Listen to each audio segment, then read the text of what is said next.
ఈ ఉదయమున నీవు ఎవ్వరినీ కలుసుకొనక ముందు ప్రభువును కలుసుకో. నీవు ఎవ్వరినీ చూడకముందు ప్రభువును చూడు. నీవు ఎవ్వరితో మాట్లాడకముందు ప్రభువుతో మాట్లాడు.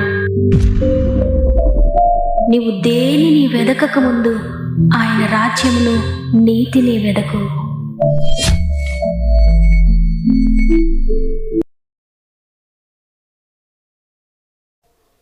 Praise the lord. ఈ ఉదయకాలమున గాడ్ ఫస్ట్ అనే ఆధ్యాత్మిక కార్యక్రమానికి మరి ఒకసారి మిమ్మల్ని అందరినీ హృదయపూర్వకంగా ఆహ్వానిస్తూ ప్రభు అయిన యేసుక్రీస్తు వారి అతి శ్రేష్టమైన నామములో మీ అందరికీ నా హృదయపూర్వకమైన శుభములు తెలియజేస్తూ ఉన్నాను. ఈ ఉదయాన్ని మీరందరూ ఎలా ఉన్నారు దేవుని బిడ్డలారా? దేవుని కృపలో మీరంతా బాగున్నారు కదా? మీ అందరూ బాగుండాలని, ఆత్మీయంగా వర్ధిల్లాలని, ఆత్మలో వర్ధిల్లుచున్న ప్రకారం అన్ని విషయాల్లో మీరు వర్ధిల్లాలని మీ అందరి కొరకు మేము ప్రార్థిస్తున్నాం. మీ పరిస్థితులు ఏ విధంగా ఉన్నా ఇంత మాత్రం దిగులు పడకండి. ప్రభు పాదాలు పట్టుకోండి. గొప్ప విజయాన్ని మీరు చూడబోతున్నారు. ప్రతిరోజు ఈ వాగ్దానములు ఎందుకు అంటే మీ జీవితాలను అద్భుతంగా మార్చడానికి, మిమ్మల్ని ఆశీర్వదించడానికే. ఆనాడు ఇశ్రాయేలీయులకు ప్రతిరోజు మన్నాను కురిపించినట్లుగా దేవుడు ఆత్మీయ మన్నాను మనకు అనుగ్రహిస్తూ ఉన్నాడు. ప్రతి దినము వాగ్దానాలు ఎత్తిపట్టి ప్రార్థించండి. ప్రతి వాగ్దానము దేవుడు మీ జీవితాల్లో నెరవేర్చబోతూ ఉన్నాడు. మీకేమైనా ప్రేయర్ రిక్వెస్ట్ ఉంటే కామెంట్స్ ద్వారా తప్పక నాకు తెలియచేయండి. మీ ప్రతి ప్రార్థన అవసరత కొరకు మేము తప్పక ప్రార్థిస్తూ ఉన్నాం. ఈ వాక్యాన్ని వింటూనే మీరు కూడా తప్పక కామెంట్స్ చదవండి ప్రియ దేవుని బిడ్డలారా. ఎందుకంటే మనందరం కూడా కలిసి ఏక మనస్సుతో మన సహోదరి సహోదరులందరి కొరకు భారం కలిగి ప్రార్థన చేద్దాం. చివరి ప్రార్థనలో ఏకీభవించండి. పరిశుద్ధాత్మ దేవుడు మీ అందరి గృహాల్లో అడుగుపెట్టి కార్యములు చేయబోతున్నారు. సమస్త మహిమ, ఘనత, ప్రభావములు దేవునికే చెల్లునుగాక. ఈరోజు ప్రభు మనకిస్తున్న శ్రేష్టమైన వాగ్దానం చదువుకుందాం. యెషయా గ్రంథము 62వ అధ్యాయము 4వ వచనము.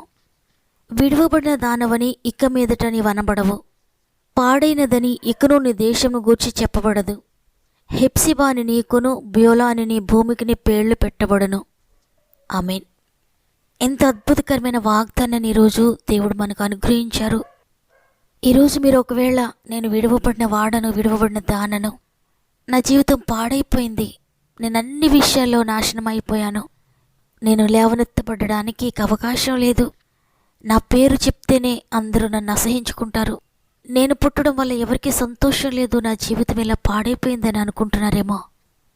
దేవుడు మీకు అనుగ్రహిస్తున్న అద్భుతకరమైన వాగ్దానము, విడువబడిన దానవని ఇవి కనబడవు, పాడైనదని ఇక నీ దేశం గురించి ఎవ్వరు కూడా చెప్పరు, హెప్సిబాని బ్యోలాని నీకు పేరు పెడతాను అని. మిమ్మల్ని ఎంతగానో ప్రేమించిన దేవుడు ఈరోజు మీకు వాగ్దానం చేస్తున్నారు. హెప్సిబా, బ్యోలా అంటే ఇష్టురాలు, ప్రియురాలు అని. మీరెవ్వరికి ఇష్టం లేకపోయినా, మీరెవరికి ప్రియముగా లేకపోయినా, మీరు పుట్టడం వల్ల ఎవరు సంతోషించకపోయినా, ప్రస్తుతం దేవుడు మిమ్మల్ని గూర్చి ఇష్టపడుతున్నాడు, దేవుడు మిమ్మల్ని ప్రేమిస్తున్నాడు, మీరు ఆయనకు ప్రియమైన వారని ఈరోజు మీకు తెలియజేస్తున్నాడు దేవుడు. ఆయనకు గనుక ప్రియముగా మీరుంటే ఇక ఈ లోకంలో అందరూ కూడా మిమ్మల్ని గౌరవిస్తారు, అందరూ కూడా మిమ్మల్ని ప్రేమిస్తారు, మిమ్మల్ని విడిచిపెట్టలేనంతగా మిమ్మల్ని గూర్చి వారు ఆనందిస్తారు. చూడండి, యెషయా 43వ అధ్యాయము 4వ వచనంలో ఉంది, నీవు నా దృష్టికి ప్రియుడవైనందున ఘనుడవైతివి అని. అవును, దేవుని దృష్టికి మనం ప్రియులంగా ఉంటే, ఆయనకి ఇష్టలుగా మనం ఉంటే, మనల్ని ఆయన ఘనపరుస్తాడు, మనల్ని ఒక ఉన్నతమైన స్థితిలో ఆయన నిలువబెడతాడు. ఒకవేళ ఈ లోకంలో ఎవరికి ప్రియంగా లేకపోయినా దేవునికి ప్రియంగా ఉంటే చాలు, ఆయనకి ఇష్టడుగా ఉంటే చాలు, ఆయనకి ఇష్టరాలుగా ఉంటే చాలు, నీ జీవితాన్ని ఆయన ఎంతో ఉన్నతంగా తీర్చిదిద్దుతాడు. చూడండి, యెషయా గ్రంథము 60వ అధ్యాయము 15వ వచనంలో, నీవు విసర్జింపబడుటను బట్టియు ద్వేషింపబడుటను బట్టియు ఎవడును నీ మార్గంలో దాటిపోవటలేదు, నిన్ను శాశ్వత శోభాతిశయముగాను బహుతరములకు సంతోష కారణముగాను చేసేదను. చూడండి, విసర్జింపబడిన వారిని, ద్వేషింపబడిన వారిని, వెలివేయబడిన వారిని, త్రోసివేయబడిన వారిని ప్రేమించే దేవుడే మన దేవుడు. వారి పక్షంగా ఉండి వారి జీవితాల్లో కార్యములు చేసే దేవుడు మనం నమ్మిన దేవుడు. ఆయన పరిశుద్ధ రక్తంలో కడుగబడి ఆయనను హృదయంలో చేర్చుకుంటే ఆయన బిడ్డలుగా మార్చబడతాం, ఆయనకు ప్రియులుగా మార్చబడతాం, ఆయనకి ఇష్టలుగా మార్చబడతాం. ఎప్పుడైతే మనం ఆయనకు ప్రియులంగా జీవిస్తూ ఉన్నామో, ఆయన కొరకు నమ్మకంగా జీవిస్తూ ఉన్నామో, ఇక ఈ లోకంలో ఎవరు నిన్ను పట్టించుకొనకపోయినా, ఎవరు నిన్ను ఇష్టపడకపోయినా, ఎవరు నిన్ను హెచ్చించకపోయినా, ఎవరు నిన్ను లెక్క చేయకపోయినా, అందరి చేత విడవబడిన పరిస్థితిలో నీవున్నా దేవుడు నీ చేయి విడిచిపెట్టడు. ఎప్పటికీ కూడా నిన్ను విడిచిపెట్టడు. ఆయనకి ఇష్టడుగా ఉన్న నీవు తప్పక ఆత్మీయంగా హెచ్చించబడతావు, శారీరకంగా హెచ్చించబడతావు, మానసికంగా నీవు అభివృద్ధి చెందుతావు, ఆర్థికంగా నీవు అభివృద్ధి చెందుతావు. నీవు ఏ విషయంలో అయితే పైకి వెళ్ళాలని ఆశిస్తున్నావో, ఏ విషయంలో నువ్వు ఉన్నత స్థితికి వెళ్ళాలని కోరుకుంటున్నావో, ప్రతి విషయంలో కూడా దేవుడు నిన్ను హెచ్చించబోతున్నాడు. నీవు చేయాల్సిందల్లా ఒక్కటే, ఆయనకి ఇష్టడుగా నీవు జీవించడమే, ఆయనకి ఇష్టరాలుగా నీవు జీవించడమే. ఆ విధంగా జీవించినప్పుడు దేవుడు నిన్ను గూర్చి ఆనందిస్తాడు. నీ పేరు మారిపోతుంది, నీ ఊరు మారిపోతుంది, నీ పరిస్థితులు మారిపోతాయి. ఇప్పటి వరకు నువ్వు అనుభవించిన ఆ నిందలు, అవమానాలన్నీ కూడా తొలగిపోతాయి. ఇప్పటి వరకు నువ్వు దేనిని గూర్చైతే విడవబడ్డావో, దేనిని గూర్చైతే వెలివేయబడ్డావో, దేనిని గూర్చైతే ద్వేషించబడ్డావో, వాటన్నిటిని కూడా ఆయన మార్చి అనేక మందికి నిన్ను ఒక గొప్ప వెలుగుగా, గొప్ప జ్యోతిగా, నేను ఒక మార్గదర్శిగా, అనేక మందికి నిన్ను ఆశీర్వాద కారణముగా, అనేక మందికి నిన్ను ఆధారముగా ఆయన చేయబోతున్నాడు. ఇక మీదట నిన్ను ఎవ్వరూ కూడా విడువబడిన వాడవని, విడువబడిన దానవని అనలేరు. నీ జీవితం పాడైందని ఇక నిన్ను గూర్చి ఎవ్వరూ కూడా అనలేరు. నేను చూచిన వారందరూ యెహోవా ఆశీర్వదించిన జనమని, దేవుడు ఎన్నుకున్న ప్రజలని నిన్ను గూర్చి ప్రజలందరూ చెప్పుకొనబోతున్నారు. దేవుడిస్తున్న వాగ్దానాన్ని గట్టిగా పట్టుకోండి, ప్రార్థనలో పోరాడండి. మీరు ఎంత అవమానంలో ఉన్నారో, ఎంత నిందను అనుభవిస్తూ ఉన్నారో, ఎంతగా విసర్జింపబడ్డారో, అంతగా ప్రభు పాదాలు పట్టుకోండి, అంతగా ఆయన సన్నిధిలో మోకరించి ప్రార్థించండి. మీరు ఎంతగా ఆయనకు దగ్గరగా అవుతారో అంతగా ఆయనకి ఇష్టలుగా అయిపోతారు. అంతగా మిమ్మల్ని గూర్చి ఆయన ఆలోచిస్తాడు, అంతగా మీ జీవితాన్ని ఆయన మార్చబోతున్నాడు. కష్టకాలం, దుఃఖ సమయం నన్ను వేధించగా, ప్రాణహితులే నన్ను విడచి వెలిగా నన్ను చూడగా, కష్టకాలం, దుఃఖ సమయం నన్ను వేధించగా, ప్రాణహితులే నన్ను విడచి వెలిగా నన్ను చూడగా, ఓదార్పువైన చెంత నీవే ఉండినావు, నా కన్నీరు నీ కవిలలో దాచి ఉంచినావు, ఓదార్పువైన చెంత నీవే ఉండినావు, నా కన్నీరు నీ కవిలలో దాచి ఉంచినావు.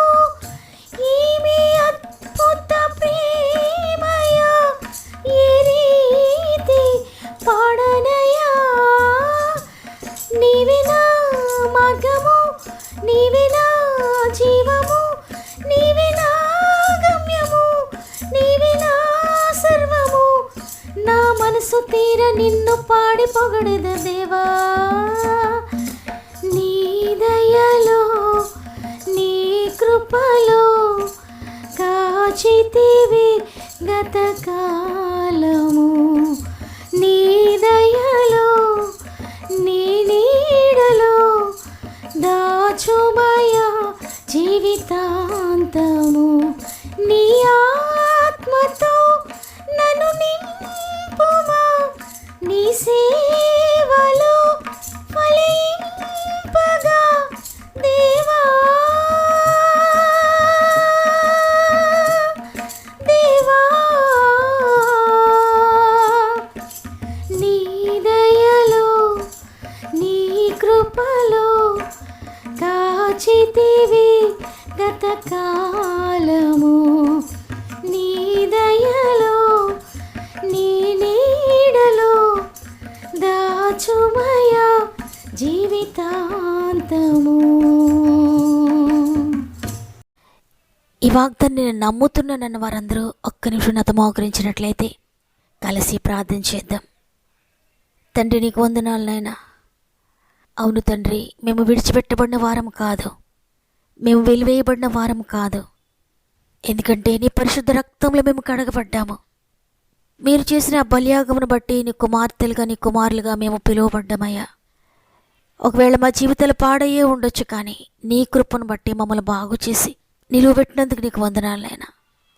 ఈరోజు ఎంతమంది వాగ్దానాన్ని విని ప్రార్థిస్తున్నారు, ప్రతి ఒక్క జీవితంలో కూడా మీరు అద్భుతం చేయండి.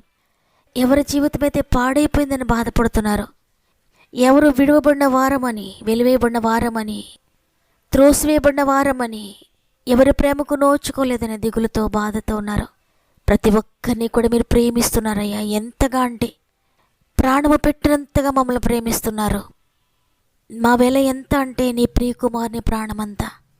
ఇంతగా ప్రేమించిన నీవు తప్పక మమ్మల్ని లేవనెత్తుతారని నమ్ముతున్నాను. వాగ్దానం రిసీవ్ చేసుకున్న ప్రతి బిడ్డ జీవితంలో వాగ్దానము నెరవేర్చబడుగా యేసునామములో.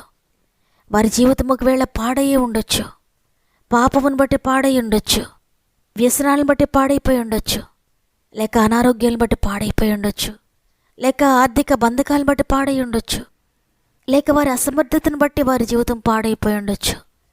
అయినప్పటికీ నశించిన దానిని, పాడైన దాన్ని బాగు చేయడానికి లోకానికి వచ్చిన యేసును బట్టి ప్రతి జీవితాన్ని కూడా మీరు బాగు చేస్తున్నారని నమ్ముతున్నాను. ప్రతి జీవితాన్ని కూడా కట్టండి అయ్యా. ఎన్ని కుటుంబాలైతే విచ్ఛిన్నమైపోయిన స్థితిలో ఉన్నారో ప్రతి కుటుంబాన్ని తిరిగి కట్టండి. ప్రతి భార్యభర్తను తిరిగి కట్టండి. ప్రతి జీవితాన్ని కూడా బాగు చేయండి అయ్యా. ఎక్కడ కోలేని స్థితిలో ఉన్నా, ఏ బాధలో, ఏ వ్యసనంలో, ఏ బంధకాల్లో ఉన్నా ప్రతి బంధకం నుండి కూడా విడిపించి గొప్ప విజయం మీరు దయచేస్తున్నారు నమ్ముతున్నాను. ఆర్థికంగా నలిగిపోతున్న ప్రతి బిడ్డను లేవనెత్తిన అప్పు బాధలను విడిపించండి. అనారోగ్యంతో నలిగిపోతూ హాస్పిటల్లోని ప్రతి బిడ్డను కూడా దర్శించి లేవనెత్తండి. ఉద్యోగ సమస్యలతో నలిగిపోతున్న ప్రతి బిడ్డను కూడా లేవనెత్తండి. ఉద్యోగం లేని బిడ్డలందరి జీవితాలు అద్భుతాలు చేయండి. గర్భఫలం కొరకు ఎదురు చూసిన ప్రతి బిడ్డ జీవితంలో అద్భుతం చేయండి. వివాహాల కొరకు ఎదురు చూసిన ప్రతి బిడ్డ జీవితంలో అద్భుత కార్యములు చేయండి. కోర్టు కేసులతో నలిగిపోతున్న ప్రతి బిడ్డను కూడా విడిపించండి అయ్యా. ఈ సంవత్సరంలో అద్భుతాలు చేయండి. చదువులో వెనుకబడిపోతున్న బిడ్డలందరినీ కూడా దర్శించండి. నీ జ్ఞానాత్మతో నింపి ఎగ్జామ్స్ కొరకు ప్రిపేర్ అవుతున్న బిడ్డలందరికీ కూడా తోడయండి. నీ జ్ఞానం ఇచ్చి, నీ జ్ఞాపక శక్తినిచ్చి ముందుకు నడిపించండి. ఎగ్జామ్స్ రాస్తున్న బిడ్డలు కూడా మీరు తోడయండి. చక్కటి రిజల్ట్స్ స్థాయి చేయండి. ఇంటర్వ్యూస్కి వెళ్తున్న బిడ్డలందరికీ తోడై ఉండండి. గృహాలు కట్టుకుంటున్న వారందరికీ మీరు తోడయండి, సమకూర్చి జరిగించండి. వ్యాపారాల్లో మీరు తోడుగా ఉండండి, అభివృద్ధి చేయండి. వ్యవసాయాల్లో మీరు తోడుగా ఉండి అభివృద్ధి చేయండి. చేతి పనులను దీవించండి, అభివృద్ధి చేయండి. డ్రైవింగ్లో మీరు తోడుగా ఉండండి, అభివృద్ధి చేయండి. ప్రత్యేకంగా గర్భంతోనే బిడ్డలందరినీ చేతులు పెడుతున్నాను తండ్రి. 9 నెలలు మీరు తోడుగా ఉండి చక్కటి సేఫ్ డెలివరీస్, నార్మల్ డెలివరీస్ స్థాయి చేయండి. ఈరోజు పుట్టినరోజులు, పెండ్లి రోజులు జరుపుకున్న వారందరినీ చేతులు పెడుతున్నానయ్యా. ఈ సంవత్సరం అంతా ఆత్మీయంగా, శారీరకంగా, మానసికంగా కూడా అభివృద్ధి చేయండి.